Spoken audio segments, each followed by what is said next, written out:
DM साहब का भी बात का अवहेलना हो रहा है, तो हम लोग जनता का क्या बात सुनेगा कोई? जब डीएम साहब का बात नहीं रखता है कोई पदाधिकारी, तो जनता का क्या रहेगा? तो हम लोग उसी से नाखुश हैं कि यहाँ प्रशासन का कोई मतलब ही नहीं है। पब्लिक दुखाते रहता है, पब्लिक का कहीं कोई काम नहीं होता है।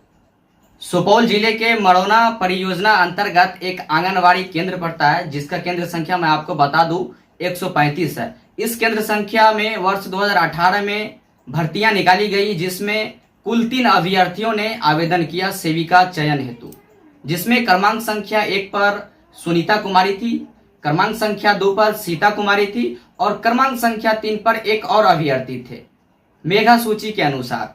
उसके बाद फिर आम सभा हुई।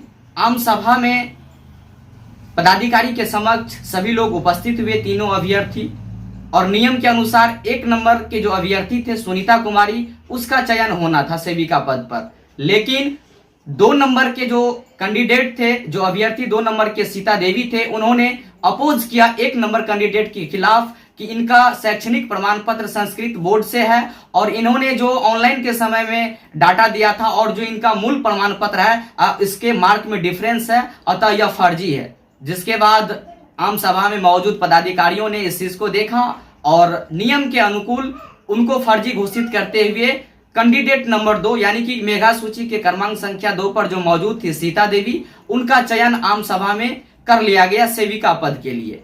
जिसके बाद सीता कुमारी के विरुद्ध सुनीता कुमारी ने मामला न्यायालय में दिया और न्यायालय में मामले को देने के बाद वहां मामला चला और मामला चलने के बाद माननीय न्यायालय ने यह आदेश दिया विभाग को कि सुनीता कुमारी जिसका चयन रद्द कर दिया गया है और सीता कुमारी का सेविका हेतु चयन कर लिया गया है, तो नियम के अनुसार सुनीता कुमारी को सेविका के लिए चयन किया जाए और सीता कुमारी को चयन रद्द किया जाए।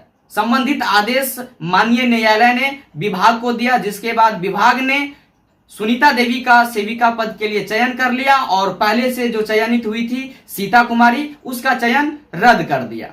उसके बाद सीता कुमारी ने पुनः डीएम के कार्यालय में जाकर वाद दायर किया और वहां पर डीएम साहब से गुहार लगाया कि माननीय न्यायालय के आदेश पर मेरा चयन मुक्त कर दिया गया है, अर्थात चयन रद्द कर दिया गया है और सुनीता कुमारी को सेविका के लिए चयन कर लिया गया है। लेकिन सुनीता कुमारी का शैक्षणिक प्रमाण पत्र संस्कृत बोर्ड से है और उसमें फर्जीवाड़ा किया गया है, फर्जीवाड़ा की जो है जांच होनी चाहिए। उन्होंने सीता कुमारी ने डीएम साहब से वाद दायर के जरिए यह बात रखी, जिसके बाद डीएम साहब ने जांच का आदेश दिए जिला प्रोग्राम पदाधिकारी सीडीपीओ को, जिला प्रोग्राम पदाधिकारी आईसीडीएस विभाग को आदेश दिए डीएम साहब कि फर्जीवाड़े की जांच हो और शैक्षणिक प्रमाण पत्र यदि सुनीता कुमारी का फर्जी पाया जाता है तो उनका चयन रद्द करते हुए इनके खिलाफ प्राथमिकी दर्ज करे।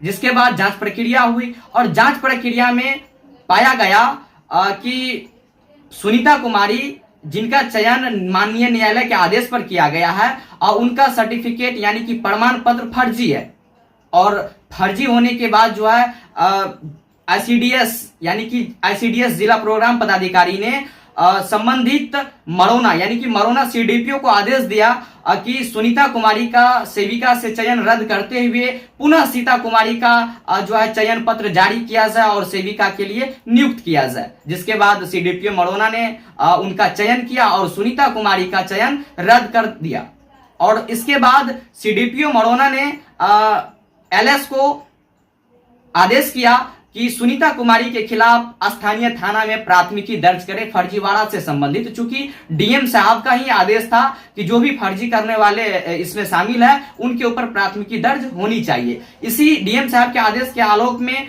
सीडीपीओ मड़ौना ने एलएस को जो है लिखित आदेश दिया हुआ था और एलएस ने नदी थाना को आवेदन दिया। और मैं आपको बताना चाहूंगा कि जैसे ही यह प्रक्रिया चला तो वर्ष 2018 में तो नियुक्तियां निकली हुई थी रिक्तियां सेविका केंद्र के लिए, सेविका पद के लिए, लेकिन जैसे ही यह प्रक्रिया चलता गया तो समय भी बीतता गया और अंत समय होते होते यह कोर्ट प्रक्रिया, डीएम साहब के पास ये वाद दायर करना, ये सब प्रक्रिया में कई साल लग गए।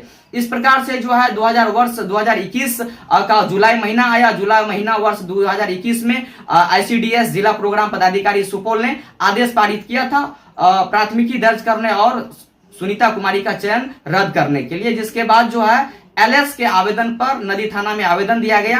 एलएस ने 2022 में जो है पहला आवेदन दिया, जुलाई के महीना अगस्त या सितंबर ऐसे ही कुछ महीना है, माफी चाहता हूं मैं, वो आवेदन में मेंशन है।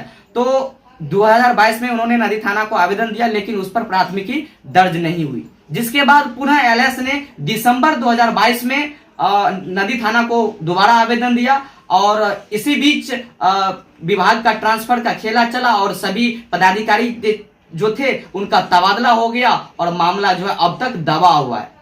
क्या नाम हुआ सर आपका? शिवदर सर नाम हुआ। क्या मामला है यह आंगनबाड़ी से रिलेटेड? सुनने में आया कि यहाँ फर्जीवाड़ा हुआ है। 2018 में भी यहाँ आम सभा के द्वारा चयन किया गया था। उस चयन पर विपक्ष पार्टी ने डीपीओ के यहाँ आवेदन दिया, जिसमें डीपीओ ने इसको आम सभा को रद्द करते हुए उसका चयन का आदेश दिया, तो उनका चयन हो गया।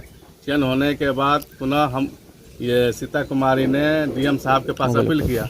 अपील होने के बाद डीएम साहब सारा सर्टिफिकेट को जांच करते हुए सुनीता कुमारी का सर्टिफिकेट फर्जीवाड़ा पाया गया। इसके आधार पर फर्जीवाड़े के विरोध में थाना में प्राथमिकी दर्ज करने के लिए आदेश दिया, जो कि इसको डीपीओ सुपौल ने बाल विकास परियोजना पदाधिकारी मरौना को लिखा। बाल विकास परियोजना पदाधिकारी ने एलएस को दिया प्राथमिकी दर्ज करने के लिए। एलएस ने थाना प्रभारी को दिया प्राथमिकी दर्ज करने के लिए 21 में, लेकिन अभी तक 21 से अभी तक प्राथमिकी दर्ज नहीं हुआ है। इससे स्पष्ट होता है कि डीएम साहब का भी बात का अवहेलना हो रहा है, तो हम लोग जनता का क्या बात सुनेगा कोई? जब डीएम साहब का बात नहीं रखता है कोई पदाधिकारी, तो जनता का क्या रहेगा? तो हम लोग उसी से नाखुश हैं कि यहाँ प्रशासन का कोई मतलब नहीं है। पब्लिक बुखाते रहता है, पब्लिक का कहीं कोई काम नहीं होता है, पब्लिक सब वैसे दौड़ धूप करता है, लेकिन प्रशासन इस पर कोई ध्यान नहीं देता है। उच्च अधिकारी से क्या मांग करते हैं आप? उच्च अधिकारी से मांग करते हैं कि जो गलत हुआ है, गलत अगर किसी को परेशानी क्या गलत करता है तो गलत पर सरकार उसको नकेल कसे, नहीं तो बार बार दूसरा आदमी उसके देखा देखी में गलत करते रहेगा। अच्छा, कभी आप लोग अपने स्तर से थाना से संपर्क करने की कोशिश किए? थाना क्या कह रहा है? नहीं, हम लोग थाना से संपर्क नहीं किए, आवेदन भेजा। वो तो काम है पदाधिकारी लोगों का, हम लोगों का तो कोई काम नहीं है। डीएम साहब तो हम लोग को नहीं भेजा, पदाधिकारी को भेजा है। पदाधिकारी का काम है करवाना या नहीं करवाना, जो कुछ भी। हम लोग इसमें संपर्क क्या करते? तो स्पष्ट तौर पे ये कहा जा सकता है कि पदाधिकारी का बात जो है पदाधिकारी नहीं मान रहे हैं। नहीं मान रहे हैं, यानी क्या?